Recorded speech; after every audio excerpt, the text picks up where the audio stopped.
2 Coríntios capítulo 5, versículo 18, o apóstolo Paulo escreve aos coríntios dando instruções e vai falar agora algo muito importante com essa igreja. Vai falar de algo que aconteceu na ressurreição de Cristo, na morte de Cristo. E então no capítulo 5, ele está discorrendo sobre o que Cristo fez na cruz. O que aconteceu com a morte e ressurreição de Jesus.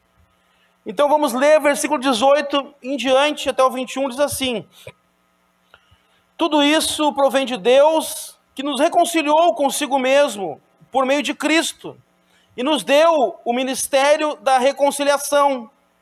Ou seja, que Deus em Cristo estava reconciliando consigo o mundo, não lançando em conta os pecados dos homens, e nos confiou a mensagem da reconciliação. Portanto, somos embaixadores de Cristo, como se Deus estivesse fazendo o seu apelo por nosso intermédio. Por amor a Cristo, lhes suplicamos, reconciliem-se com Deus. Deus tornou pecado por nós aquele que não tinha pecado, para que nele nos tornássemos justiça de Deus. Amém. Amém, graças a Deus. Eu quero falar nessa noite, eu dei o título dessa mensagem de O Milagre da Ressurreição, ou também O Milagre da Páscoa. Então, para a gente entender rapidamente, fazer um apanhado breve, mas sempre tem pessoas novas chegando na igreja, então nós precisamos falar um pouco sobre isso, para que todos entendam o que aconteceu naquele final de semana, lá em Israel, lá em Jerusalém, na Semana da Páscoa. Semana da Páscoa é uma festa judaica, uma festa que os judeus comemoram até hoje. Por que isso aconteceu? Porque eles moravam no Egito, por intermédio de José, que foi governador do Egito, numa época de seca, de escassez. A família toda foi morar no Egito, viveram muito bem no Egito enquanto José estava vivo. Depois José morreu, o faraó que assumiu no lugar do faraó que era José governador, continuou também abençoando os hebreus na época. E o outro faraó, o segundo depois, não quis saber. Disse não, esse povo não é nosso, esse povo vai ser escravo. E ele escravizou os israelitas, os hebreus. Por 400 anos eles viveram no Egito, e na grande maioria como escravos. Ficaram escravos no Egito. Até que chegou um ponto que eles clamaram a Deus, que não aguentavam mais aquilo, não aguentavam mais aquela pressão, não aguentavam mais ser escravos, não aguentavam mais viver sob pressão de Faraó, sendo maltratados. Eles clamavam a Deus, clamavam a Deus, clamavam a Deus. Até que um dia nasce Moisés. E todos conhecem a história que a sua mãe colocou ele num cestinho, colocou ele no rio Nilo, e ele acabou indo morar no palácio, sendo criado pela filha do faraó. E ele cresce no palácio, instruído pelo rei, tendo todo o ensino que ele tinha do palácio, até que um dia ele tinha uma intrepidez no seu coração. Ele era sanguíneo, mas ele era alguém que aplicava a justiça, que era justo. Ele não resistiu ver um dia os egípcios maltratar o seu povo, e ele acaba intervindo. Ele bate nesse egípcio morre, e por isso ele tem que fugir do Egito. Ele foge, ele vai para o deserto de Midian, lá ele conhece a sua esposa Zípora, o seu sogro Jetro, e ele vive 40 anos no deserto. Nesses 40 anos o povo clamando a Deus, até que um dia Deus chama ele. Ele vê um arbusto, uma sarça queimando, pegando fogo, e ele vai ver o que está acontecendo, que esse arbusto ele não se consome. Quando chegar lá, Deus fala com ele e diz: sou eu que estou te chamando. Tira as sandálias, porque você está em terra santa. Deus fala com ele e diz: eu estou te levantando para ser o libertador do meu povo. Ele resiste um pouco, mas ninguém consegue resistir ao chamado de Deus, ninguém consegue resistir a Deus. E ele então volta para o Egito para libertar o povo. O faraó não permite, porque ele pediu para que o povo fosse cultuar a Deus. E o faraó disse que não. Então Deus manda 10 pragas. 10 pragas. Cada praga, Deus está provando que Ele é Deus. E Ele está combatendo os deuses do Egito. Cada praga tem a relação com o Deus do Egito. Cada praga tem relação com um dos deuses. O Deus Nilo. O Deus Sol, que é o Ra. Os deuses que tinham face de animal. Quando todos os animais adoecem, ele diz: eu sou Deus. E Faraó resiste, resiste, resiste. E não vai sair, não vai sair, não vai sair. Até que Deus diz: então agora basta. Agora eu vou mandar o anjo da morte, vai passar no Egito. E se Faraó não deixar você sair, todos os primogênitos serão mortos. E Faraó diz: não, vocês não vão sair. Então Deus diz: ok. Vocês então que pediram castigo. Deus só fez um pedido: deixe meu povo sair. Faraó disse: não, eu não deixo. Então Deus diz para os egípcios, para o povo de Israel: vocês matem um cordeiro sem defeito. Esse cordeiro vocês vão comer em família. Comam ele com raiz amarga. Comam ele com pão asmo, sem fermento. E o sangue desse cordeiro, vocês passem no umbral da porta, no marco da porta, porque quando o anjo da morte passar, ele vai ver o sangue e não vai entrar na casa de vocês. Mas a casa que não tiver sangue na porta, ele vai entrar e vai matar os primogênitos. E daí surgiu o nome Páscoa, que Páscoa vem do Pesach, que é quando o anjo da morte ia passar pelo Egito e eles tinham que passar o sangue nas portas. Está ali a ilustração de uma família passando sangue, uma outra ilustração do anjo olhando o sangue naquela casa e não entrando. Então aí surge o nome Páscoa. Então o anjo da morte passa, todos os primogênitos dos egípcios morrem, os dos israelitas ficam vivos, e aí o faraó fica enlouquecido, mas aí o povo sai do Egito, consegue se libertar do Egito. Foi necessário um cordeiro ser morto, chamado o Cordeiro Pascal, para que o povo de Deus não sofresse a morte, o cordeiro que morreria. Foi necessário os primogênitos dos egípcios ser morto, para que o povo fosse liberto da escravidão.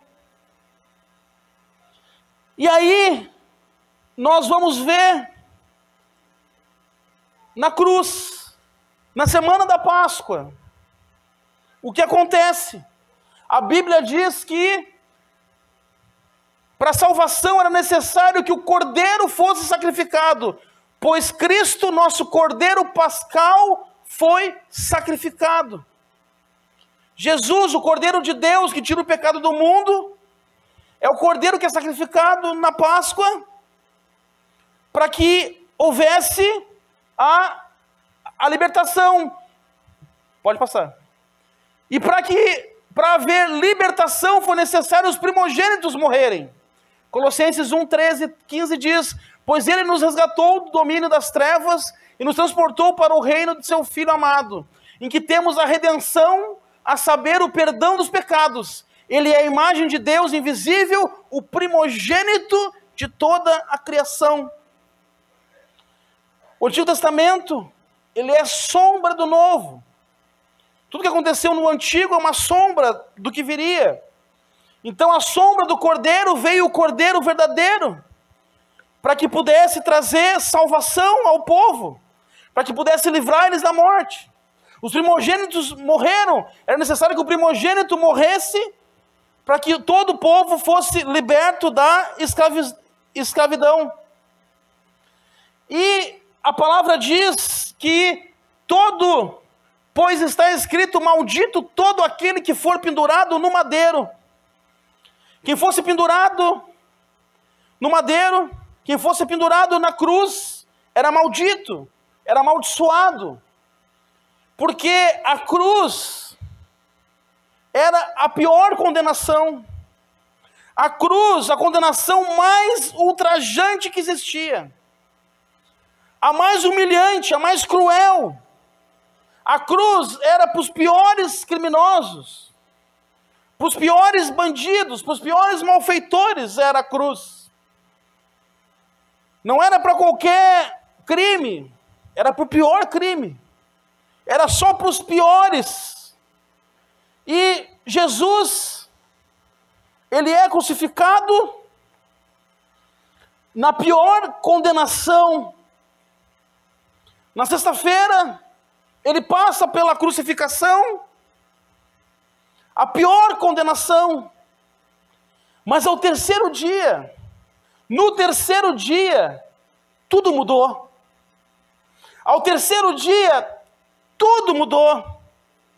Muita coisa pode mudar em 3 dias. Muita coisa pode acontecer em 3 dias.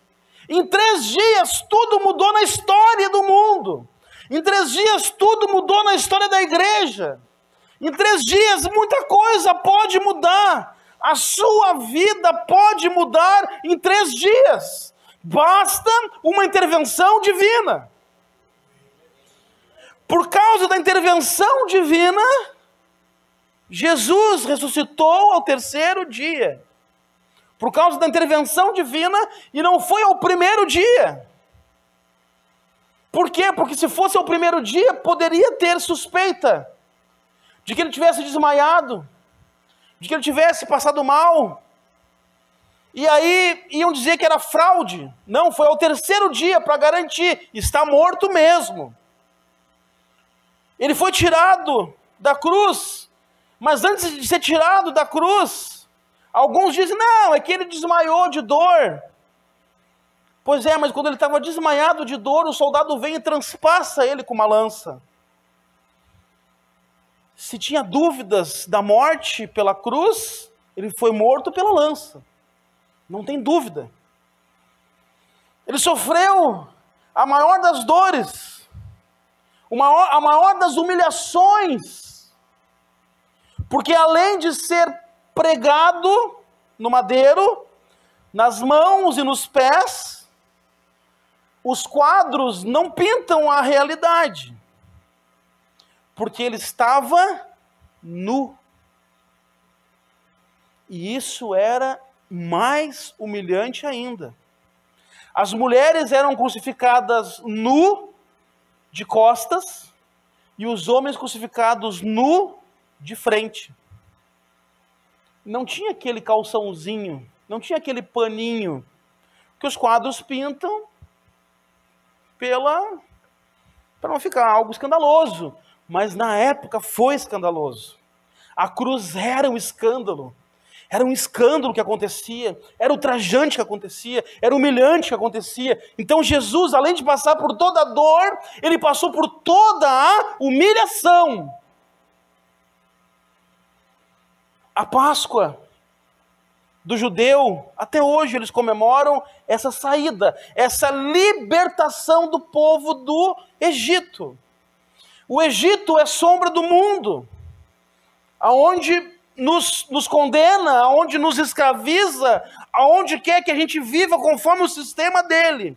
Faraó, ele personifica, ele é um tipo de Satanás, alguém que é o nosso inimigo, inimigo do povo de Deus, que não quer permitir que o povo adore a ele, que não permite que o povo cultue a ele, que quer impedir os cultos a Deus. Tanto que quando Moisés fala, olha, nós queremos sair daqui para cultuar a Deus, ele disse, mas bem capaz. Estão trabalhando pouco, aumenta a carga de trabalho deles. Eles que vão pensar em trabalho, esqueçam de Deus. E até hoje Satanás faz isso. Aumenta a carga de trabalho das pessoas para que elas não tenham tempo de pensar em Deus. E Moisés é um tipo de Cristo. Aquele que liberta o povo da escravidão. Mas, eu disse que o título da mensagem é o milagre da ressurreição. Um milagre na ressurreição. O milagre da Páscoa. Aconteceu um milagre na ressurreição. Aconteceu um milagre quando Jesus ressuscitou. E não estou me referindo a ele ter ressuscitado, que já é um grande milagre. O maior dos milagres foi ele ressuscitar. Porque ele morreu, porque ele se entregou à morte, ninguém matou ele. Antes de morrer, ele diz, Pai, entrego a ti o meu espírito. E morreu. E, por obra divina, por obra do Espírito Santo, por obra de Deus, agora ele ressuscita. É um grande milagre que aconteceu. Mas o milagre que aconteceu na cruz, que eu quero me referir hoje, não é o que aconteceu com Cristo, é o que aconteceu com a gente. O que aconteceu comigo, o que aconteceu com você. O que aconteceu com a humanidade, com todo aquele que nele crê, com todo aquele que olha para ele. Nós sempre falamos na ceia, o versículo de João que diz, assim como Moisés levantou a serpente no deserto, importa que o Filho do Homem seja levantado, para que todo aquele que nele crê não pereça, mas tenha a vida eterna. O que aconteceu? No deserto o povo estava morrendo porque serpentes estavam matando eles. E aí Deus diz, espera aí, aquilo que mata eles, eu decreto vida. Faz uma serpente de bronze, cada vez que a serpente picar eles, eles olham para a serpente de bronze que está levantada e eles vão ter vida. A mesma coisa hoje, cada vez que somos picados por Satanás, cada vez que o pecado nos assombra, a palavra diz que aquele que olha para a cruz tem vida e não morre. Porque ele foi levantado no madeiro. Mas houve um milagre, que está nesse texto que nós lemos. 4 milagres que estão nesse texto que nós lemos, que aconteceu na cruz, na obra da cruz. O primeiro milagre está no versículo 17, que nós não lemos, que diz assim, portanto, se alguém está em Cristo, é nova criação, as coisas antigas já passaram, eis que surgiram coisas novas. O primeiro milagre, Léo, o milagre da nova chance. Quando Jesus morreu e ressuscitou, surgiu uma nova chance. Uma nova chance para os perdidos. Uma nova chance ao pecador. Porque até então a humanidade vivia entranhada, mergulhada, comandada, dominada pelo pecado e por Satanás. Mas na ressurreição houve uma nova chance. A palavra diz que todo aquele que está em Cristo é uma nova criatura. Então há uma nova chance para quem está em Cristo, uma nova chance na ressurreição, uma nova chance ao inimigo de Deus, que éramos nós.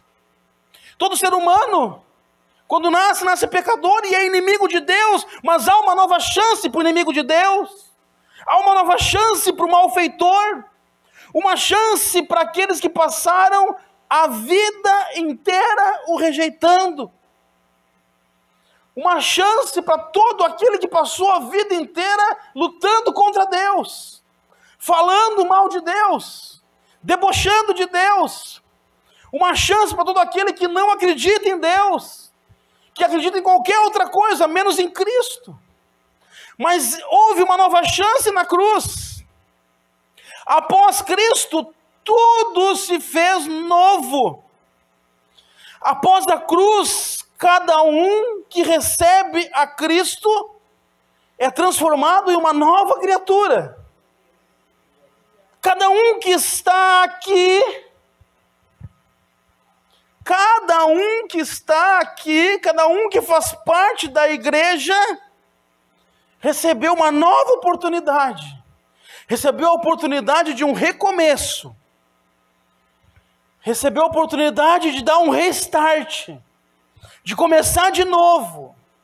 A partir da ressurreição, uma nova era se formava. A partir da ressurreição, uma nova era, um restart na história. Eu e você, a partir da ressurreição, temos uma nova chance de começar de novo. Você sabe quem você é, você sabe quem você foi, você sabe o que você faz e você sabe o que você fez. Eu não sei, você sabe e Deus sabe. Deus conhece você, Deus sabe quem é você. Mas a partir da ressurreição, você teve uma nova chance. Você ganhou uma nova chance de começar tudo de novo. Não desperdice essa chance de Deus. Amém? Segundo milagre que aconteceu na ressurreição está no versículo 18.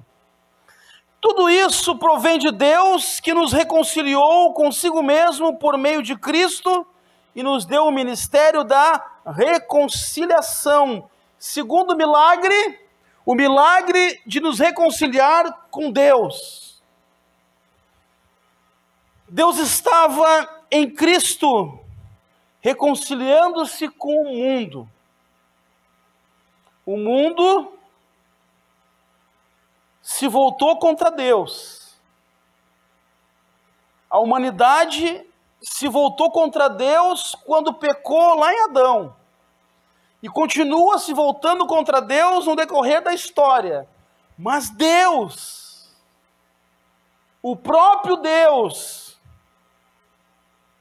olhou para os seus inimigos e disse: eu quero paz com vocês. O próprio Deus olhou para cada um de nós e para cada um daquele que caminha errante, que caminha longe de Deus, e disse: ei, eu te dou uma chance. Ei, eu quero me reconciliar contigo. Ei, tu é contra mim, tu me ofende, tu me xinga, tu me maltrata, mas eu te quero de volta. Eu te quero de novo, eu te quero mais uma vez. Deus não está mais irado com os seus filhos depois da cruz. Somente com aqueles que estão longe dele e que o rejeitam. Mas com seus filhos, não, ele não está mais irado. Ele nos reconciliou para que nos reconciliássemos uns com os outros. Ele deu o primeiro exemplo, o primeiro passo. Ele está dizendo: olha como é que faz. Vocês são meus inimigos, vocês são contra mim, porque vocês pecam, vocês me ofendem, ofendem a santidade de Deus. Vocês fazem tudo contra mim, mas eu quero fazer paz com vocês. Ele deu o primeiro passo da reconciliação para que nós nos reconciliássemos uns com os outros. Então, dentro do cristianismo, não cabe a rebeldia. Dentro do cristianismo, não cabe a desavença. Dentro do cristianismo, não cabe a intolerância. Dentro do cristianismo, não cabe as brigas. Dentro do cristianismo, não cabe os confrontos. Dentro do cristianismo não cabe as desavenças.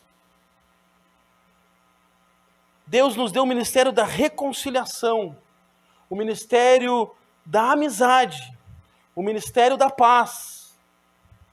Dentro do cristianismo não tem, esse está perdido e não tem mais chance.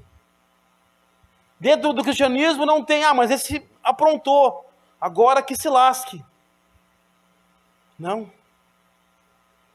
Porque todos fizeram isso contra Deus. E todos nós éramos assim contra Deus. E ele foi lá e disse: eu quero ser teu amigo. Dentro do cristianismo não existe isso. A Páscoa aponta para a reconciliação. A Páscoa aponta para a amizade. A Páscoa aponta para a paz. Paz com Deus. Paz com os homens. Reconciliação. Deus está dando uma chance para mim e para você, para nos reconciliarmos uns com os outros, para termos paz uns com os outros, para ter uma amizade uns com os outros. Porque como é importante ter um amigo, como é importante ser um amigo, como é importante ter alguém que a gente pode chorar, desabafar, abraçar. Deus está nos ensinando na cruz, está provocando um milagre na cruz, o milagre da reconciliação. Amém? Na cruz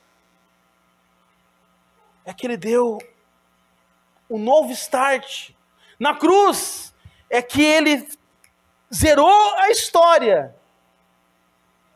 Na cruz que deu a oportunidade de um novo recomeço. E agora o terceiro milagre que acontece na cruz, no versículo 20. Portanto, somos embaixadores de Cristo, como se Deus estivéssemos fazendo o seu apelo por nosso intermédio.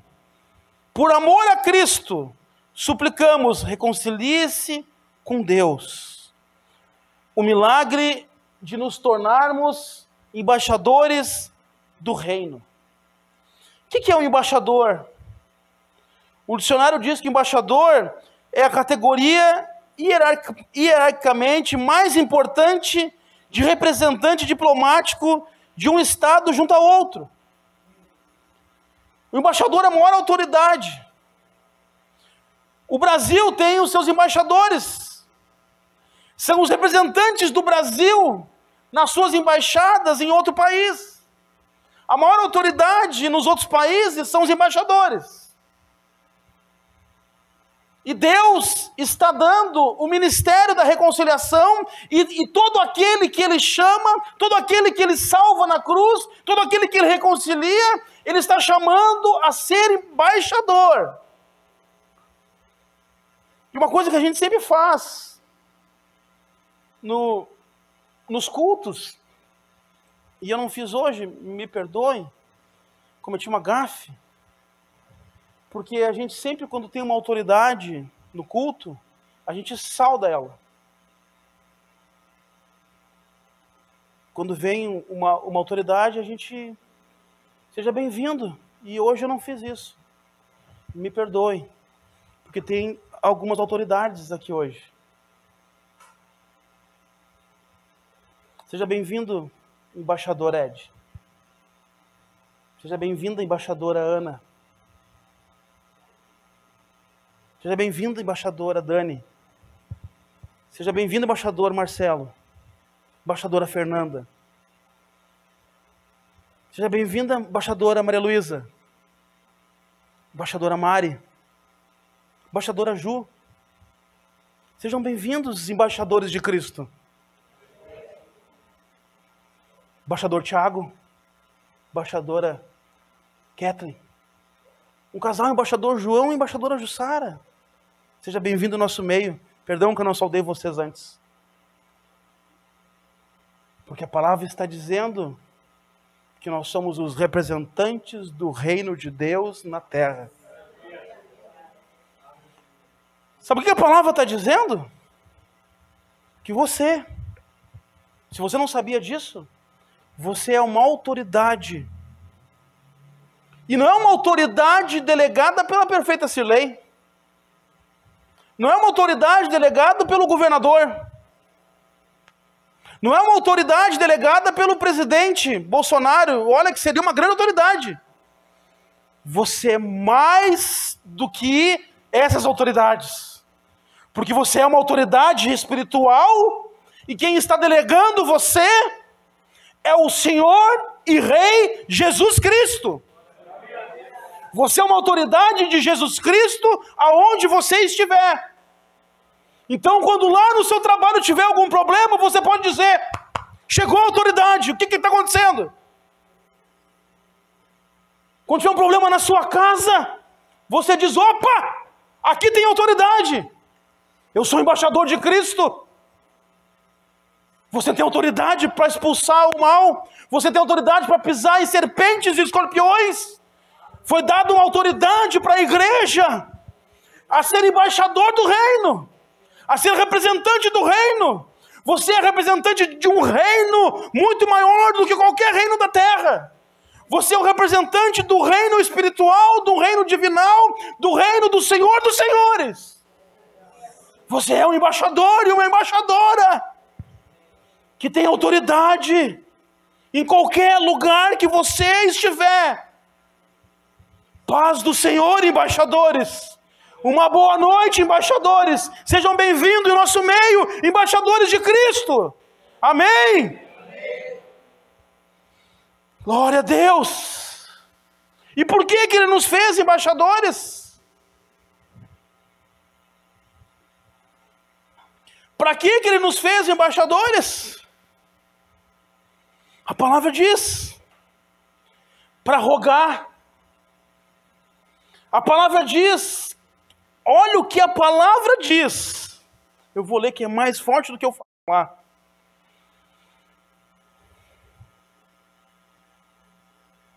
Por amor a Cristo. Antes. Portanto, somos embaixadores de Cristo, como se Deus estivesse fazendo o seu apelo por nosso intermédio. E que apelo é esse? Por amor a Cristo, suplicamos, reconciliem com Deus. Nós somos chamados para rogar, para proclamar, para anunciar. Reconciliem-se com Deus. Reconciliem-se com Deus. Ele está dizendo para que nós clamemos, para que nós anunciemos, para que nós rogamos, para que nós gritamos, para que nós suplicamos, para que nós anunciemos a toda a criatura: reconciliem-se com Deus. O milagre da cruz, da reconciliação. Deus usa cada um de nós, seus embaixadores, para anunciar o milagre da cruz. E o último milagre que aconteceu na cruz, no versículo 21, Deus tornou pecado por nós, aquele que não tinha pecado, para que nele nos tornássemos justiça de Deus. Último milagre, o milagre de nos tornar justos filhos de Deus. Ele realizou um grande milagre. Um grande milagre. Na vida de todos. Um grande milagre na vida de todos que chegam até Ele. Na vida de todos que aceitam esse chamado feito pelos embaixadores. Porque um dia você encontrou um embaixador na sua vida. E esse embaixador falou para você: reconcilie-se com Deus. E esse embaixador anunciou para você o Evangelho. E esse embaixador falou para você de Cristo. Um dia você encontrou um embaixador na rua para chamar você. E todo aquele que ele chama, ele faz um grande milagre. O maior milagre que a cruz trouxe, o maior milagre que Jesus trouxe para cada um de nós, no seu sofrimento, na sua nudez, na sua humilhação, não foi te dá uma casa nova. Não foi te dar um carro novo.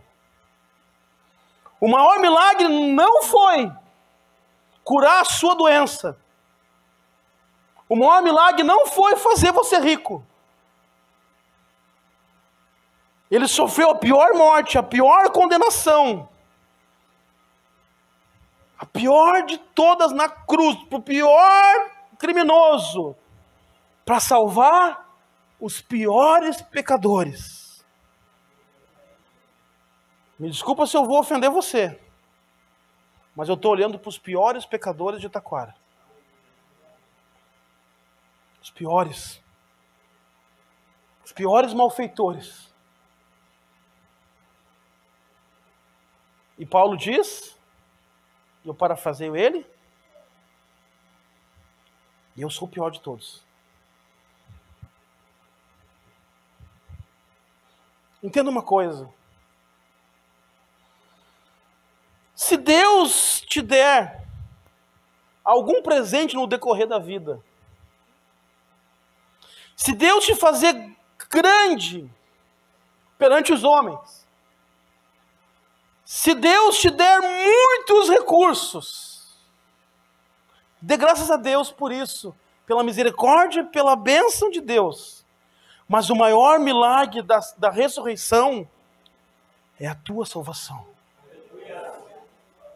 O maior milagre da ressurreição é a salvação da alma, é a salvação do perdido. Não é adquirir bens, não é ter vitória. Embora tudo isso seja bom e não tem problema ter isso. E ele faz milagre, e ele cura, e ele prospera, e ele abençoa, e se ele quiser ele vai te dar um carro novo, se ele quiser ele vai dar uma casa nova, se ele quiser ele vai te fazer rico. Ele é o dono de todas as coisas, ele pode todas as coisas. Mas o maior milagre é a salvação da alma. Antes de me converter, eu era o pior dos pecadores. O meu objetivo de vida era ter sucesso. Era ter dinheiro, ter muito dinheiro. Era ter o melhor emprego. Era alcançar um alto nível na sociedade. Meu maior objetivo profissional na época, era ser supervisor da multinacional que eu trabalhava nos 3 estados. Era o que eu queria. Ter muito dinheiro para gastar com qualquer coisa. Viagem, bebida, churrascada. Esse era o meu objetivo.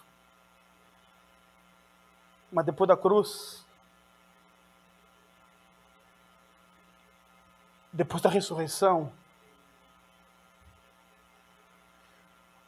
depois que eu me encontrei com Ele, o mais importante não é mais carro. O mais importante não é mais sucesso.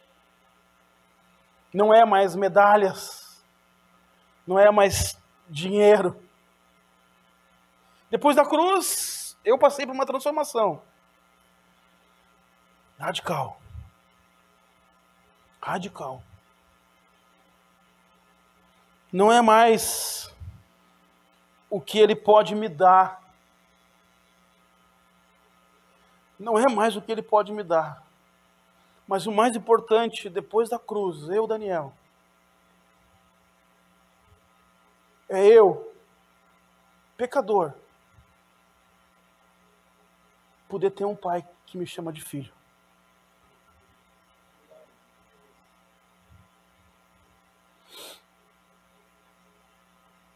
O pior pecador ser chamado de filho de Deus. Depois da cruz, a mensagem da cruz, ela deve impactar a nossa vida. Quando a gente olha para a cruz, a gente não pode ficar do mesmo jeito. quando nós olharmos para a cruz, olharmos para o milagre da ressurreição, quando nós olharmos para o sacrifício, nós não podemos ficar do mesmo jeito. É importante você adquirir bens. Que legal, que bom, que benção, e eu faço voto por isso. Eu fico feliz quando um de vocês conquista alguma coisa, quando conquista um emprego, uma casa nova, um carro novo. Que bênção! Mas o que mais alegra o coração de Deus, também o meu, é quando o pecador se arrepende.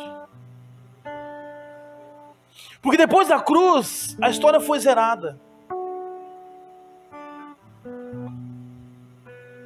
Olhando para Gênesis, nós vamos ver que na criação estava o Pai, estava o Filho e estava o Espírito Santo, criando o mundo. E eles falam: façamos o homem a nossa imagem, conforme a nossa semelhança. E ali foi criado o mundo, foi criada a humanidade. A humanidade se desviou, caiu, pecou. Caim matou Abel, e daí foi uma desgraceira só, até hoje. Mas teve um outro momento que esse encontro aconteceu. A palavra diz que João Batista estava batizando às margens do Rio Jordão. E ele enxerga Jesus e ele diz: eis o Cordeiro de Deus que tira o pecado do mundo. Jesus entra na água e diz para João que ele precisa ser batizado. E João, quando batiza ele, a palavra diz que vem uma voz do céu que diz: eis meu filho amado, a quem me comprazo. E nesse momento desceu sobre ele o Espírito Santo como uma pomba. Naquele momento, os três estavam se encontrando de novo para criar uma nova era, para criar um novo começo, para criar uma nova vida. O momento que você desceu as águas do batismo, e aqueles que vão descer agora no dia 30, é o começo de uma nova vida, de uma nova era. Paulo diz que se um morreu, todos morreram e ressuscitaram para uma nova vida. Eis que tudo se fez novo e você é uma nova criatura. Concluindo, a ressurreição é o maior evento da história. Na ressurreição fomos libertos do poder das trevas. Na ressurreição fomos libertos do mundo. Na ressurreição zerou a história. Na Páscoa as esperanças foram renovadas e uma nova história passou a ser escrita. Eu e você somos um maior milagre de Deus. Você não entendeu? Eu e você somos o maior milagre de Deus. Deus te fez ministro da reconciliação. Você está vivendo isso? Deus te fez embaixador para proclamar a reconciliação. Você tem feito isso? Ele diz que Ele te chamou para ser reconciliador e te chamou para ser embaixador. Pensa nisso nessa noite. Se você tem feito isso. Enquanto o mundo grita palavras de ódio contra o povo da cruz, nós devemos anunciar a reconciliação. O milagre da Páscoa é a salvação dos perdidos pelo sacrifício de Cristo. Amém? Vamos ficar de pé em nome de Jesus. Glória a Deus.